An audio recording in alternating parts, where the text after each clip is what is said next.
ایک بات بڑی ضروری ہے، وہ میں نے آپ سے ضرور کرنی ہے۔ ایک آیت ہے قرآن پاک کی سورت بقرہ پہلا سپارہ آیت نمبر 120۔ اللہ تعالیٰ نے ایک حد بیان کر دی، فرمایا وَلَن تَرْضَىٰ عَنْكَ الْيَهُودُ وَلَا النَّصَارَىٰ حَتَّىٰ تَتَّبِعَ مِلَّتَهُمْ۔ فرمایا یہ یہودی اور عیسائی تم سے ہرگز راضی نہیں ہوں گے۔ یہ قرآن ہے اور سادہ ترجمہ تفسیر کی بھی ضرورت نہیں۔ یہ معاہدے کر لیں، محبت کے وعدے کر لیں، یہ تم سے راضی نہیں ہوں گے۔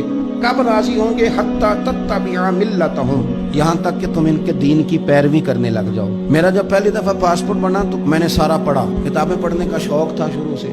اس کے ہر صفحے پہ لکھا ہے کہ سوائے اسرائیل کے، یعنی آپ پوری دنیا میں یہ سبز ہلالی پاسپورٹ لے کے جا سکتے ہیں، خبردار اسرائیل آپ یہ پاسپورٹ لے کے نہیں جا سکتے۔ یعنی اتنی نفرت کسی ملک سے کہ اس پر لکھ کے چھاپ دیا ہر صفحے پر کہ یہ پاسپورٹ سوائے اسرائیل کے ہر ملک کے لیے کارآمد ہے۔ میرا سوال ہے عرب کے ان لیڈروں سے جنہوں نے اسرائیل کے ساتھ معاہدہ کیا، مجھے بتاؤ تمہیں فلسطین کی بیٹیاں بھول گئی نا ساری کی ساری؟ تمہیں وہ ماں بھول گئی نا جو مسجد اقصیٰ کے دروازے پہ کھڑی ہو کے چیخیں مارتی تھی اور کہتی تھی کوئی علی کو خبر کرو کہ میری بچیاں قید میں ہیں؟ اور بھول گئی؟ تمہیں وہ بہن بھول گئی نا جس پر شراب کی بوتل انڈیڑتے تھے اسرائیل کے فوجی؟ وہ آپ کو ابھی بھی ویڈیو مل جائے گی۔ وہ انڈیلتے تھے شراب کی بوتل، اسے پکڑتے تھے، دست درازی کرتے تھے، اور وہ بیٹی کہتی تھی یا رحمت للعالم۔ بھول گیا تمہیں وہ سارا کچھ؟ تم نے ایک منٹ لگایا اور تم معاہدہ کس سے کروا رہے ہو؟ امریکہ کے صدر سے؟ اتنا ظلم کیا تم نے، اتنا قاتل کے ساتھ معاہدہ؟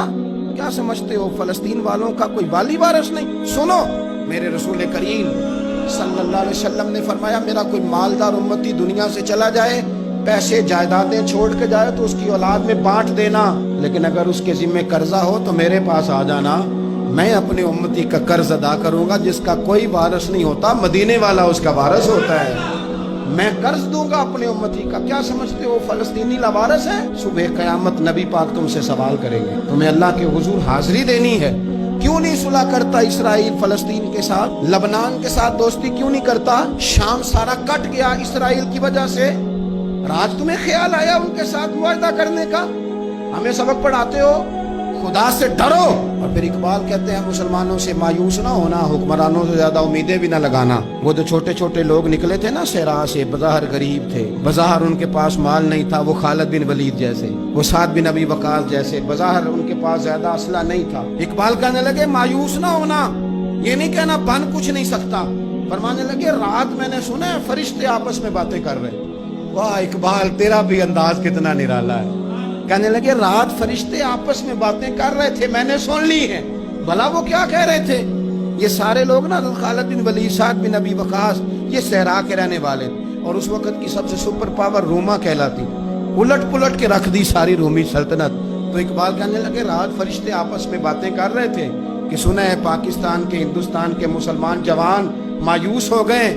کہنے لگا نہ مایوس ہونا، نکل کے صحرا سے، جس نے روما کی سلطنت کو الٹ دیا تھا، نکل کے صحرا سے۔ گرمی دیکھو اس شیر کی، ولولہ دیکھو اس مرد کا جو مصور پاکستان ہے، نکل کے صحرا سے جس نے روما کی سلطنت کو الٹ دیا تھا، سنا ہے میں نے یہ قدسیوں سے، وہ شیر پھر ہوشیار ہوگا۔